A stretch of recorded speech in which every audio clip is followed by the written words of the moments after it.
چاند کی گردش سے اور اس کی منازل سے حضرت انسان کو کچھ سمجھایا جا رہا ہے کہ جب تو پیدا ہوا تھا تو چاند کی طرح سارا زمانہ تیرا منہ دیکھنے آیا تھا، تو بھی اس وقت لوگوں کی توجہ کا مرکز بن گیا تھا، اور پھر منازل طے کرتا رہا، اور جوانی کی دہلیز پہ جب تم نے قدم رکھا اور تو بدر تمام ہوا، جب شباب کی بجلیاں تیری آنکھوں سے ٹپکنے لگی، تو پھر تیری نظر کا خمار بھی کئیوں کے دل لوٹتا تھا، کئیوں کی نیندیں اچاٹ کر دیتا تھا۔ جس طرح چاند جب جوبن پہ ہو تو چکور کا دل لرزتا ہے، اور سمندر میں جوار بھاٹا پیدا ہو جاتا ہے، لہریں اٹھتی ہیں، طوفان پیدا ہوتے ہیں، تو جب بندہ بھی جوانی کی دہلیز پہ ہوتا ہے تو وہ بھی طوفان اٹھاتا ہے، دلوں میں جوار بھاٹے پیدا ہوتے ہیں۔ تو وہ لمحے بھی آئے کہ تو نے دلوں کی بستیاں اور دلوں کی دنیا پر ہلچل پیدا کر کے رکھ دی۔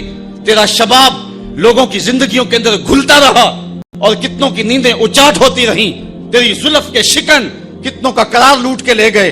لیکن پھر وہ لمحہ بھی آیا، حتی آدھا کل ارجون القدیم، پھر بوڑھا ہو گیا، پھر تجھے کوئی دیکھنے بھی نہیں آتا، کوئی تجھ سے اداس بھی نہیں ہوتا، بچے بھی کترا کے گزر جاتے ہیں۔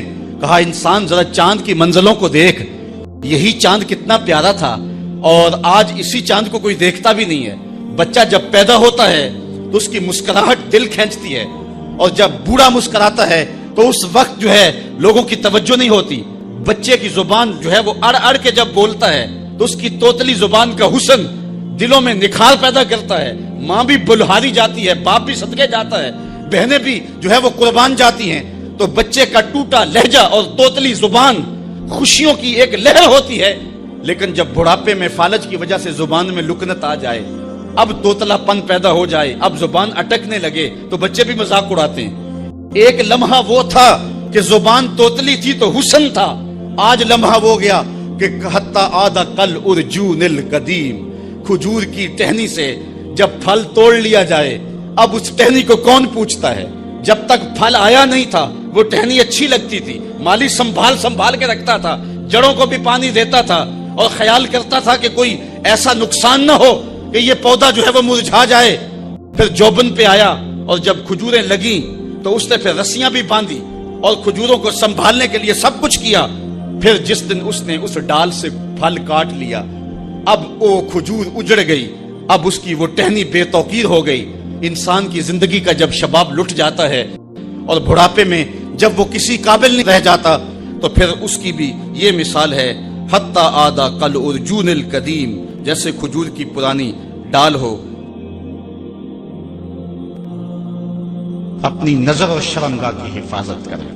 اس دور کا سب سے بڑا فتنہ یہ ہے کہ نگاہیں پاک نہیں رہی، نگاہیں غلیظ اور گندی ہو گئی، شرمگاہوں میں وہ تقدس نہیں رہا۔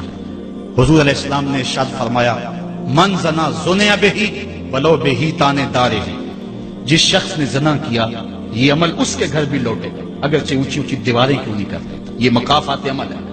گندم از گندم بروئت جو ز جو، از مکافات عمل غافل مشو۔ گندم بو گے تو گندم کاٹو گے، جو بو گے تو جو کاٹو گے۔ نظر کو تقدس دو، نظر کو پاکیزگی دو۔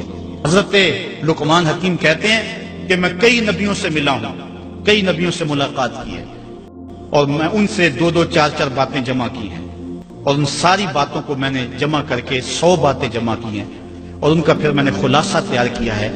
ان میں 8 باتیں الگ کی ہیں۔ ان 8 باتوں میں ایک بات یہ ہے، جب کسی کے گھر جاؤ تو نظر کو حفاظت میں رکھو۔ جس شخص کے مہمان بنو، جس کے گھر جاؤ، تمہاری نظر نہ بھٹکنے پائے۔ نظر اگر غیر محرم کو شہوت سے دیکھتی ہے، حدیث میں آتا ہے کل قیامت کے دن جہنم کی آگ سے بھر دی جائے گی، وہ سخت رسوا ہوگا۔ آج میڈیا کی آوارگی اور انٹرنیٹ پہ جو کچھ ہو رہا ہے، ٹیلی ویژن اور سینما جو بدتمیزی پھیلا رہے ہیں، اور موبائل پیکج جس طرح بے حیائی کو فروغ ہو رہا ہے، ہم اس کے خلاف پوری قوت کے ساتھ بند باندھیں۔ اپنی اولادوں کے ہاتھوں سے ناول چھین لو، ان کے ہاتھوں سے جو ہے وہ فلمیں چھین لو، ان کی خلوتوں پہ نظر رکھو، ان کی حفاظت کرو۔ جس شخص کی نظر پاک نہیں ہے اس کے من میں طہارت نہیں آ سکتی ہے، دل پاک نہیں ہے اس کو جو ہے وہ باطن کا نور نصیب نہیں ہو سکتا۔ وائے قوم کشتائے تدبیر غیر، کارے او تخریب خود تعمیر غیر، از حیا بیگانہ پیرانے کہن، نوجوانہ کیوں زنا مشغول تن۔ کتنی حکمت والی بات کہی اقبال نے۔ وہ اپنے دور کا دکھڑا سناتا ہے، جس دور سے ہم گزر رہے ہیں اب تو عجیب حال ہو گئے، اقبال کہتا ہے یہ جو میرا دور ہے، جوان تو جوان رہے، بوڑھوں کی نظروں میں حیا نہیں رہا، آز حیا بیگانہ پیرانے کہوں، بوڑھے لوگوں کی آنکھوں میں بھی اقبال کہتا ہے حیا نہیں رہا، نوجوانہ چو زنا مشغول تن، اور نوجوان عورتوں کی طرح اپنے تن کے ساتھ لگے ہوئے ہیں، اپنے تن کو سنوارنے میں ہر وقت کنگھی پٹی میں لگے ہوئے ہیں۔ یہ مردوں کا کام نہیں ہوتا، یہ دلیروں اور بہادروں کا کام نہیں ہوتا، یہ عورتوں کے وظیفے ہیں۔ در دل شاں آرزوہا بے ثبات، مردہ زائن از بطون امہات، ان کے دلوں میں آرزویں کوئی اور ہی ہیں اور ماؤں کے پیٹوں سے مردہ جنم لے رہے ہیں۔